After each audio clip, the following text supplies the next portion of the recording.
Today we're going to do a goal storming for 2018, and this is my favorite part about setting up the year. So grab your journal, and what you're going to do is you're going to write out the different categories in your life. So for me right now it is health, personal goals, business goals, relationship goals, spiritual goals, travel goals, things that I want to do goals. And what's really cool about this is you map out those different categories of like the different areas of your life right now, and then inside of those I just want you to goal storm inside of there.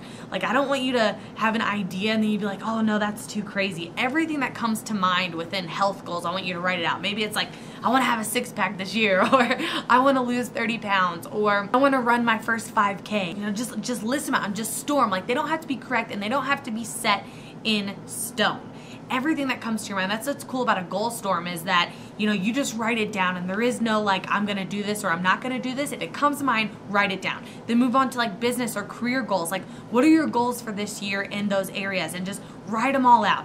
And then travel goals, like maybe you want to go to Europe this year or Australia, or maybe you just want to, you know, go see your family that you haven't seen in a while. Write out those travel goals, and then move on to like personal goals, right? Like, what are some personal goals for you, things that you need to work on, maybe books that you want to read and personal development, things like that. And then move on to like relationship goals. So like in your relationship, what is your goal with you and your spouse or your boyfriend, or maybe even your parents or your siblings? Like, what are things that you can do to foster those relationships, and write those down, right? And then I want you to move on to, you know, spiritual goals for you, and then travel goals and experience goals. What are some things that you want to experience in 2018?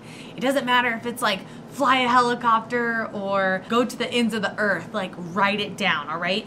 So once you've written down just a long list, like you can see this is just like, you know, one of my pages, and every page has everything that I could think of. Once you have these all written out in every single category, you've stormed through them all, I want you to go back to each section. And I want you to circle the 5 things that if you did those 5 things this year, it would be the most epic year ever. But what are the 5 things in each category that if you did those this year, if you focused on those, then you would have an incredible year?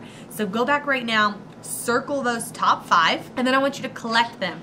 Collect each 5 from those pages, go to the end and write what each of those 5 things were for 2018 goals. And you'll find that some of them encapsulate others. So, you know, your goal might be get a promotion this year, right?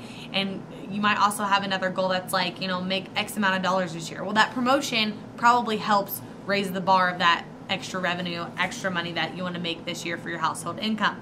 Right? So go back through, circle those things, encapsulate them all, put them on one page, your top 5 from each category. And make sure you tune in tomorrow for the next tip to set up your 2018, because this is going to help you focus on what you need to do to make this your most incredible year ever.